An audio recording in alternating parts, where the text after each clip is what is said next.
Now, last night, he found himself making speeches from the top of a fire engine, as you do, after spectators at a mass rally in London spilled out onto the streets. The unlikely hero, one Jeremy Corbyn, who's been transformed this summer from earnest backbencher to pin-up of the grassroots left.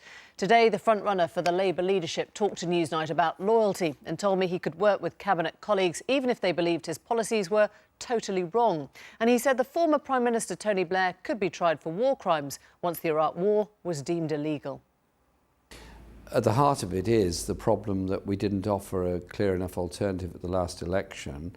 At the heart of it is also the problems of deindustrialisation, which are not recent. They go back a very long way. So do you accept that Labour has continued that failure then? I think the Labour government in 97 onwards did not do enough to invest in manufacturing industry, did luxuriate in the then reducing prices of Chinese manufactured imports, which was of course damaging to industries in this country, and allowed the continued growth of essentially a financial services economy rather than a manufacturing economy. And so our document is a conversation opening up about how we rebalance our economy. One of the suggestions is about relocating public institutions to the north. Which do you think should be relocated? Well, there's quite a lot of government services that have been located to Leeds in the past. We could continue that. There's quite a lot of government functions that don't have to be done in London, that can be done elsewhere. So symbolically, for example, you don't think it's important to move the MOD or Parliament or the Home Office? Now, Parliament, that's a very interesting one. Do we want to rebuild Parliament as it was? Or do we want to say, well, maybe Parliament could go somewhere else. Maybe Parliament could rotate. Maybe we could show that we are one Britain and actually have sessions of Parliament elsewhere. I'm open to that idea. When you talk about opening a conversation, sometimes you start sounding like other politicians.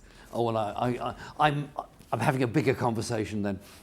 Well, what would Jeremy Corbyn like to see? Would you like to see Parliament rotate? Yes, I would.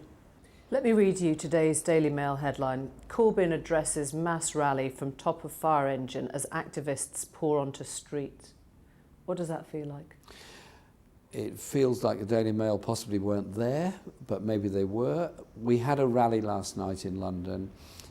It was overflowing. We had to have overflow meetings in the neighbouring town hall, in a neighbouring room, and there were still 500 people who couldn't get in. The emotional side of that response is missing. For Jeremy Corbyn to be addressing overflowing halls, streets, young activists, what does that feel like to you now?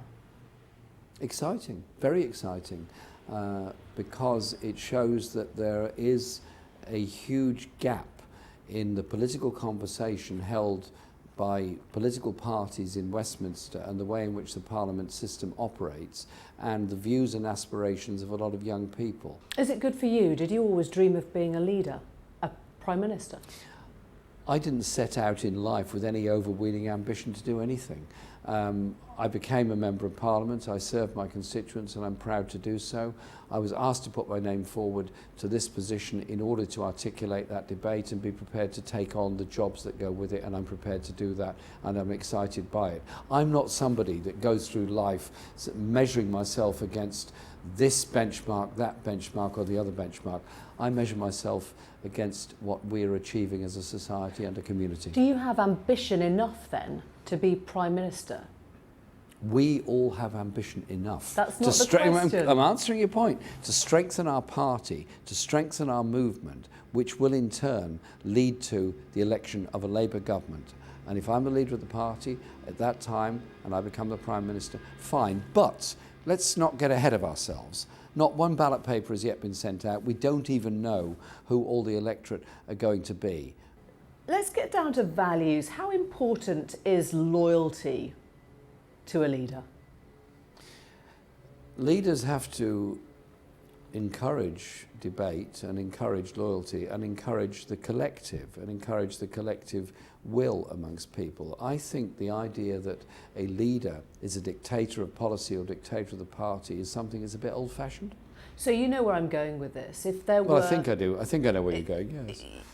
If you have MPs that want to choose to vote with their conscience, as you have done so many times in the past, defy your whip, vote for renewal of Trident Is that okay?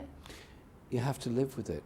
You have to live with that diversity of opinion. But I would say to colleagues in the parliamentary party who are nervous about what's going on at the moment and uncertain, that this is the first time we've totally opened up an election process where the only role MPs have is to decide who should be on the ballot paper or not. I'm not asking about that, though. I'm asking about the situation in which your MPs, let's say your leader, want to vote against you. Would you whip them, or would you say this is a totally different style of governing now? If you want welfare cuts, you can vote for welfare cuts. If you want to renew Trident, you can do that. Would you feel uncomfortable with them going off on their own? Listen, as somebody who has expressed my view against what I believe to be totally wrong policies by particularly the Labour government under Mr Blair, I have expressed my view and been prepared to risk the consequences as a result of it.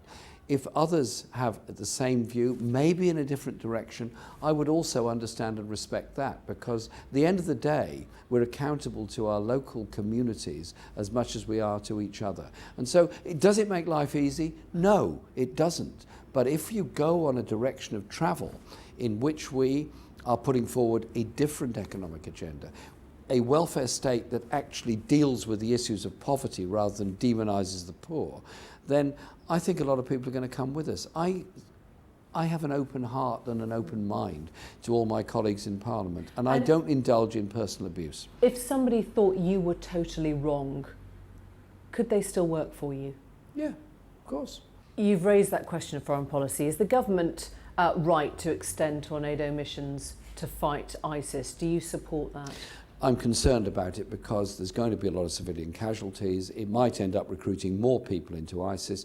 I think we should look very seriously, very urgently, at the money that ISIS have got, the arms the ISIS have got, and ISIL rather, and the export of oil that ISIL is making. But right now you would not fight ISIS militarily?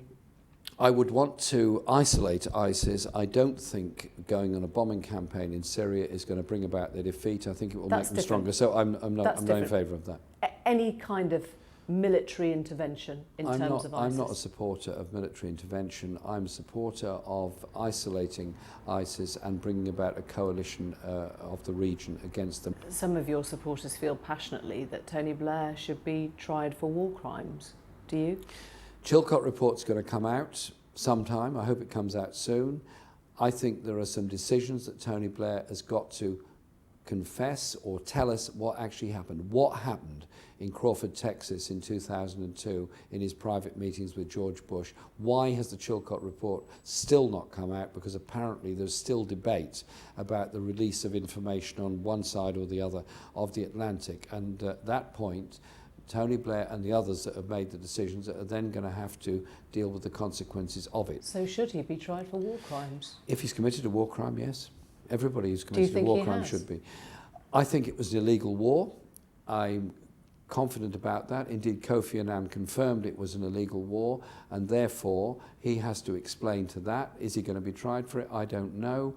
Could he be tried for it? Possibly. But you would like to see him tried for war crimes? I want to see all those that committed war crimes tried for it, and those that made the decisions that went with it. Lastly, the Labour Party may be split on the prospect of a Corbyn leadership, but the Tory Party is united behind you. They think that would be the best thing ever.